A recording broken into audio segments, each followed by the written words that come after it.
Questions तो देखेंगे साथियों, और इन क्वेश्चन से जो रिलेटिव क्वेश्चंस बनते हैं जो आपके एग्जाम में साथियों डायरेक्ट पूछे जाते हैं, उन क्वेश्चंस को भी हम लोग देखेंगे वन लाइनर प्रकार से। तो कुल मिला के साथियों क्वेश्चंस होगा और उससे संबंधित जानकारी होगी। ये जानकारी आपके लिए बहुत इंपॉर्टेंट है क्योंकि यहाँ से डायरेक्ट साथियों आपके एग्जाम में सवाल बनते हैं।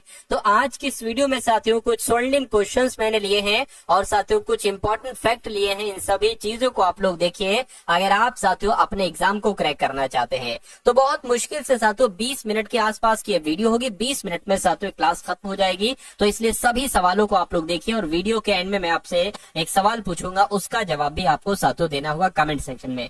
चलिए तो पहला सवाल है, कह रही कि विश्व स्वास्थ्य संगठन का मुख्यालय कहां पर स्थित है? तो स्विट्जरलैंड के साथियों जेनेवा में इसका मुख्यालय स्थित है। आंसर आपका जाएगा ऑप्शन नंबर डी के साथ। अब यहाँ पर अगर बात करें, देखिए ये तो मैंने आपको बता दिया कि विश्व स्वास्थ्य संगठन का मुख्यालय जेनेवा में स्थित है स्विट्जरलैंड के, लेकिन विश्व स्वास्थ्य संगठन की स्थापना कब की गई थी? तो 7 अप्रैल 1948 को इसकी स्थापना की गई थी। अच्छा, 7 अप्रैल को इसकी स्थापना हुई थी तो इस वजह से 7 अप्रैल को विश्व स्वास्थ्य दिवस मनाया जाता है। तो यहाँ से आपका सवाल बनता है ना। तो जो चीजें आपसे पूछी जाती है वो मैं आपको साथियों बता रहा हूँ। उसके बाद देखिए कह रहे कि विश्व व्यापार संगठन का मुख्यालय कहाँ पर स्थित है? तो विश्व व्यापार संगठन का मुख्यालय भी साथियों स्विट्जरलैंड के जेनेवा में ही स्थित है। आंसर अगर आपका भी ऑप्शन नंबर बी है तो बिल्कुल सही है।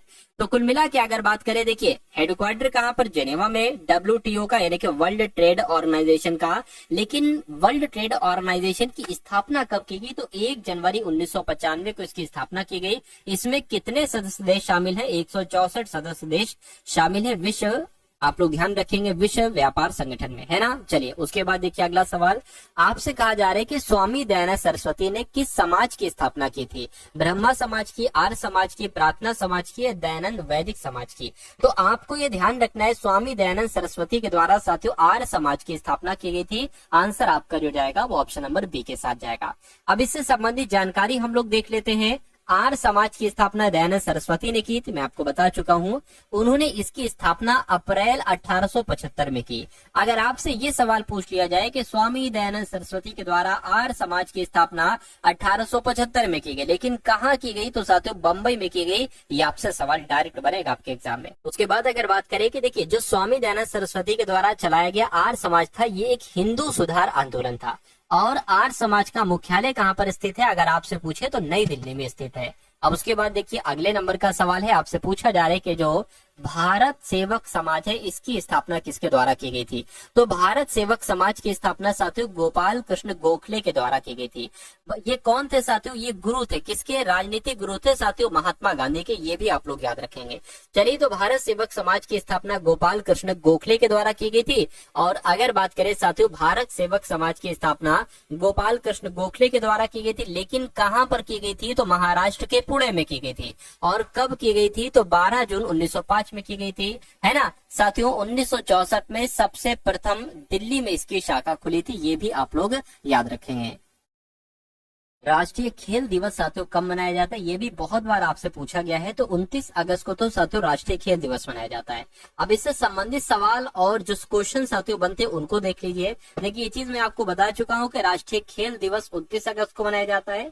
ये दिन हॉकी के महान खिलाड़ी मेजर ध्यानचंद की जयंती के उपलक्ष्य में मनाया जाता है। इनका जन्म 29 अगस्त 1905 को हुआ था। यानी कि मेजर ध्यानचंद का जन्म कब हुआ था? 29 अगस्त 1905 को हुआ था। इस वजह से 29 अगस्त को राष्ट्रीय खेल दिवस मनाया जाता है। बस इतनी सी बात आप लोग याद रखेंगे।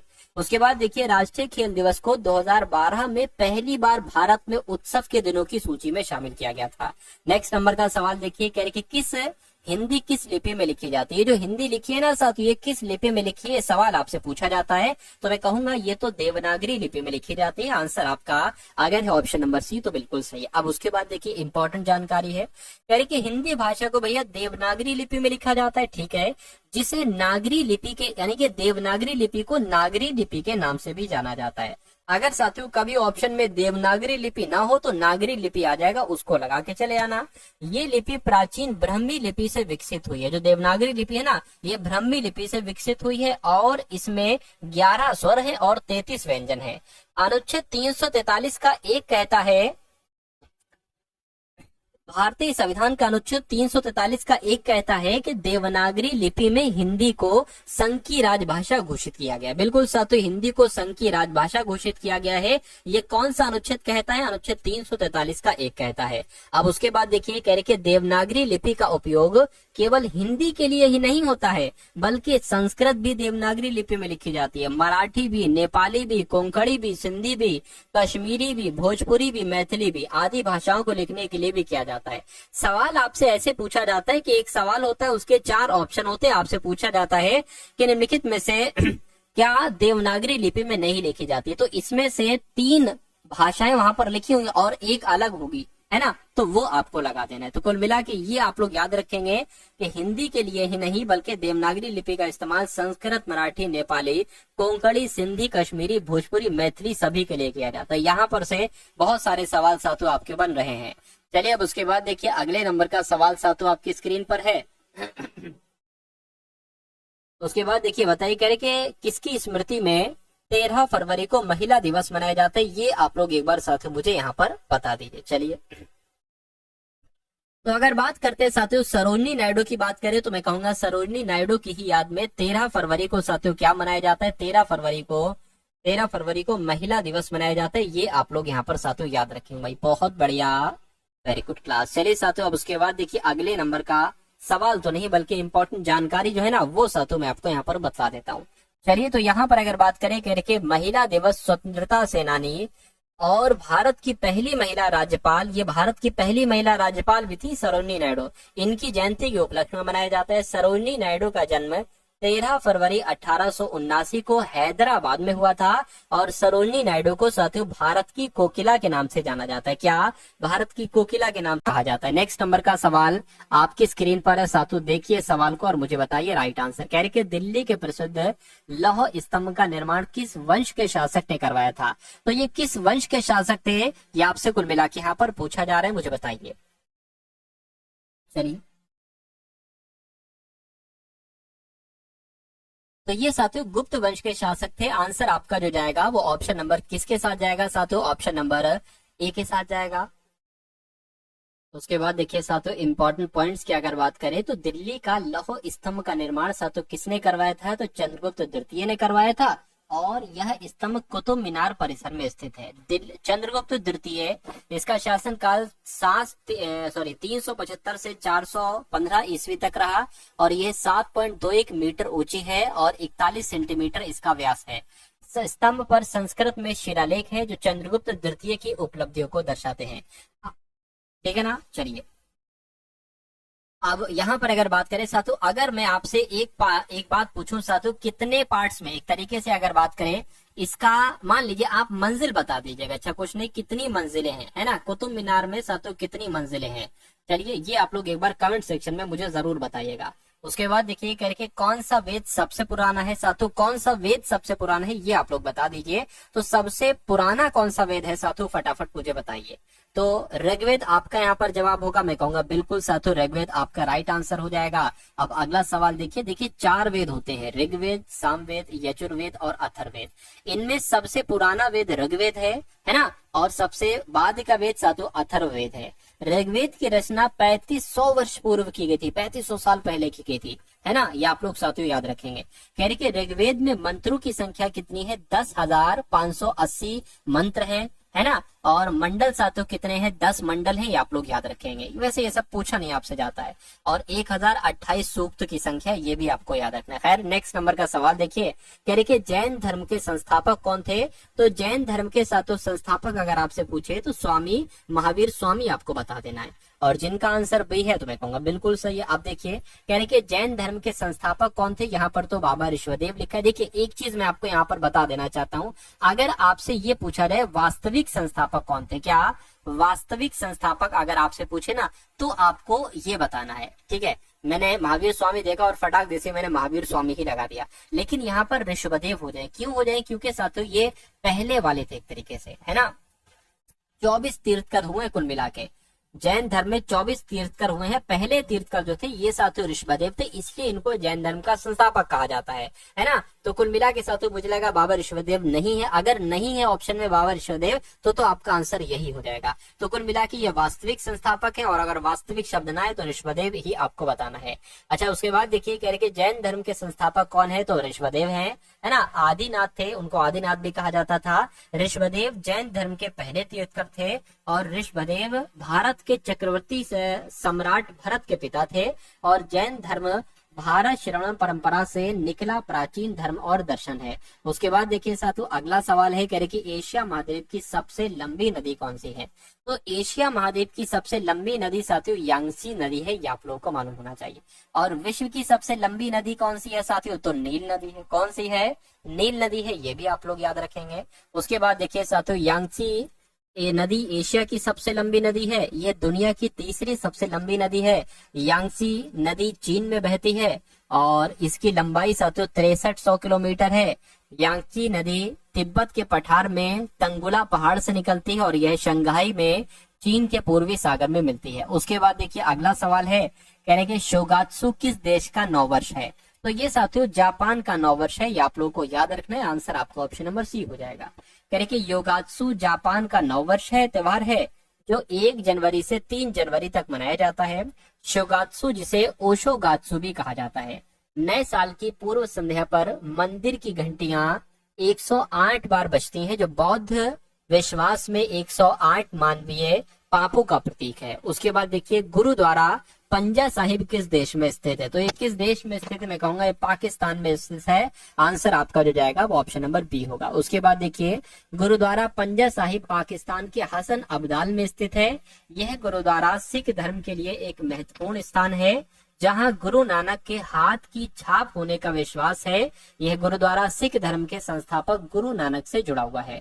उसके बाद अगर बात करें, देखिए सिर्फ 25 सवाल हम लोग देखेंगे, थोड़ा सा और ठहर कर लीजिए, थोड़ा से और क्वेश्चन देख लीजिए साथियों। अली अकबर खान का संबंध साथियों किस यंत्र से है। तो ये किस वाद्य यंत्र से साथियों जाने जाते हैं, मैं कहूंगा उस्ताद अली अकबर खान का संबंध सरोद वाद्य यंत्र से। तो सरोद कहाँ पर लिखा हुआ है, ऑप्शन नंबर डी में लिखा हुआ है। यानी कि उस्ताद अली अकबर खान का संबंध सरोद वाद्य यंत्र से है। वो एक प्रसिद्ध वादक थे, ये आपको याद रखना है। उस्ताद अली अकबर खान मेहर घराने है ना, मेहर घराने के एक भारतीय हिंदुस्तानी शास्त्रीय संगीतकार थे, और उन्होंने Ali Akbar college of music की स्थापना की थी, जहां उन्होंने पश्चिमी छात्रों को उत्तर भारतीय संगीत सिखाया। उनका निधन 19 जून 2009 को सैन फ्रांसिस्को संयुक्त राज्य अमेरिका में हो गया था। उसके बाद देखिए साथियों अगले नंबर का सवाल आपके स्क्रीन पर है। आपसे कहा जा रहा है कि जागोई नृत्य ये किस राज्य में किया जाता है। तो साथियों किस राज्य में किया जाता है, ये तो मणिपुर में किया जाता है। कहाँ पर, मणिपुर में किया जाता है जागोई नृत्य। उसके बाद देखिए कह रहे कि जागोई नृत्य मणिपुर राज्य का एक प्रमुख शास्त्रीय नृत्य है। मणिपुरी नृत्य के नाम से भी इसको जाना जाता है। यह मणिपुर के मैतेई समुदाय के द्वारा किया जाने वाला एक पारंपरिक लोक नृत्य है। उसके बाद देखिए आपसे कहा जा रहा है कि भारत में हर साल संविधान दिवस ये कब मनाया जाता है। ये 14 नवंबर को मनाया जाता है, 22 अक्टूबर को, 26 नवंबर को या 2 अक्टूबर को मनाया जाता है। तो मैं कह सकता हूँ कि 26 नवंबर को संविधान दिवस मनाया जाता है। जिनका भी आंसर ऑप्शन नंबर सी है तो बिल्कुल सही है। उसके बाद देखिए भारत में हर साल संविधान दिवस 26 नवंबर को मनाया जाता है, क्योंकि 26 नवंबर 1949 में संविधान सभा ने भारतीय संविधान को अंगीकृत किया था। अंगीकृत कब किया था, 26 नवंबर 1949 को किया था, इसलिए 26 नवंबर को संविधान दिवस मनाया जाता है। संविधान को अंगीकृत किया गया कब, तो 26 नवंबर 1949 को। लागू कब किया गया, 26 जनवरी 1950 को। और संविधान दिवस मनाया जाता है साथियों 2015 से, ये भी आप लोग याद रखेंगे। विश्व बैंक यानी कि वर्ल्ड बैंक, इसका मुख्यालय कहाँ पर स्थित है, तो साथियों इसका मुख्यालय वॉशिंगटन डीसी में स्थित है। कहाँ पर, अमेरिका के वॉशिंगटन डीसी में स्थित है, आप लोग याद रखेंगे। और विश्व बैंक की स्थापना कब की गई साथियों, 1944 में तो इसकी स्थापना की गई थी। इसमें कितने सदस्य देश हैं, तो 189 189 सदस्य देश हैं, ये भी आपको याद रखना है। अच्छा उसके बाद देखिए अगला सवाल है कि विश्व पर्यावरण दिवस साथियों कब मनाया जाता है, ये आपसे पूछा जा रहा है। तो 5 जून को, 5 जुलाई को, 5 सितंबर को या 5 अक्टूबर को। तो साथियों 5 जून को विश्व पर्यावरण दिवस मनाया जाता है। उसके बाद कुछ इंपॉर्टेंट जानकारी देख लीजिए, पहले इसको देख लीजिए कि 1972 में संयुक्त राष्ट्र महासभा ने 5 जून को विश्व पर्यावरण दिवस के रूप में नामित किया। ठीक है, केवल एक पृथ्वी के नारे के तहत पहला उत्सव 5 जून 1973 में मनाया गया था। पर्यावरण और परिस्थिति के जनक अलेक्जेंडर वॉन हम्बोल्ट को माना जाता है। तो अलेक्जेंडर हम्बोल्ट को किस नाम से जाना जाता है साथियों? पर्यावरण और पारिस्थितिकी के जनक के रूप में भी इनको जाना जाता है। उसके बाद देखिए साथियों, कह रहे कि शाम का तारा किसे कहा जाता है, या इवनिंग स्टार किसे कहा जाता है? मंगल ग्रह को, शुक्र ग्रह को, पृथ्वी ग्रह को, या साथियों बुध ग्रह को। तो आपको यहाँ पर साथियों ये ध्यान रखना है कि अगर शुक्र ग्रह की हम बात करते हैं तो इसी को शाम का तारा भी कहा जाता है, सांझ का तारा भी कहा जाता है, संध्या का तारा भी इसी को कहा जाता है, और इवनिंग स्टार भी इसको कहा जाता है। उसके बाद देखिए साथियों, शाम का तारा या संध्या का तारा शुक्र ग्रह को कहा जाता है। शुक्र ग्रह को पृथ्वी का जुड़वा ग्रह भी कहा जाता है, ये भी आप लोग याद रखेंगे। शुक्र ग्रह हमारे सौरमंडल का सबसे गर्म ग्रह है और इसमें कार्बन डाइऑक्साइड की अधिक मात्रा है। उसके बाद देखिए अगला सवाल, कह रहे कि अमृतसर में स्थित स्वर्ण मंदिर ये किसने बनवाया था, बताइए। तो ये गुरु अर्जुन देव ने बनवाया था, या रामदास ने, हरगोविंद ने, या साथियों तेग बहादुर ने? फटाफट बता दीजिए आप लोग।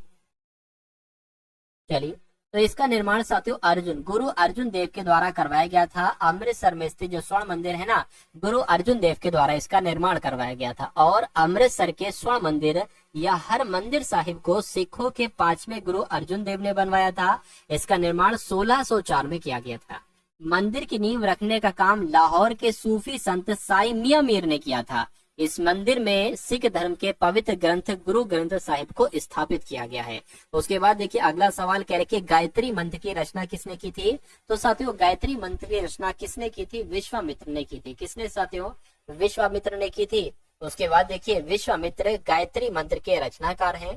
गायत्री मंत्र पहली बार ऋग्वेद में दिखाई दिया। इसे सावित्री मंत्र के रूप में भी जाना जाता है। वशिष्ठ ने इस भजन की रचना की जो अग्नि, इंद्र और अन्य देवताओं को समर्पित है। उसके बाद देखिए फिनिक्स फार्म की स्थापना किसने की साथियों, बताइए। तो फिनिक्स फार्म की स्थापना आपसे यहाँ पर कुल मिला के पूछी जा रही है, मुझे बताइए। चलिए, तो आप लोग याद रखेंगे साथियों, महात्मा गांधी जी ने ही फिनिक्स फार्म की स्थापना की थी। सही जवाब आपका जो जाएगा वो ऑप्शन नंबर बी होगा। उसके बाद अगर बात करें, देखिए 1904 में महात्मा गांधी जी के द्वारा दक्षिण अफ्रीका के डरबन के पास फिनिक्स बस्ती की स्थापना की गई थी। इस बस्ती में 100 एकड़ जमीन शामिल थी जिसे गांधी जी ने खरीदा था। गांधी जी और उनका परिवार साल 1904 में इसकी स्थापना से लेकर 1914 में भारत लौटने तक यहीं रहे। साल 2000 में इसे दोबारा आधिकारिक तौर पर खोला गया था। उसके बाद देखिए साथियों अगला सवाल है, कह रहे कि गुगली शब्द का संबंध किस खेल से है? फुटबॉल से है, क्रिकेट से है, हॉकी से है, या साथियों गोल्फ से है? तो आपको याद रखना है, और आप भी जानते हैं कि गुगली शब्द का इस्तेमाल क्रिकेट के खेल से है। देखिए गुगली शब्द क्रिकेट खेल से संबंधित है, जो दाएं हाथ के लेग स्पिन गेंदबाज द्वारा फेंकी जाने वाली एक विशेष प्रकार की गेंद है। गुगली, जिसे रॉन्ग अन या बोसी के नाम से भी जाना जाता है। देखिए दाएं हाथ से मतलब सीधे हाथ से लेग स्पिन गेंदबाज द्वारा, है ना, फेंकी जाने वाली एक विशेष गेंद प्रकार की गेंद है। गुगली गेंद है जो लेग स्पिन गेंदबाज की सामान डिलीवरी से विपरीत दिशा में घूमती है। चलिए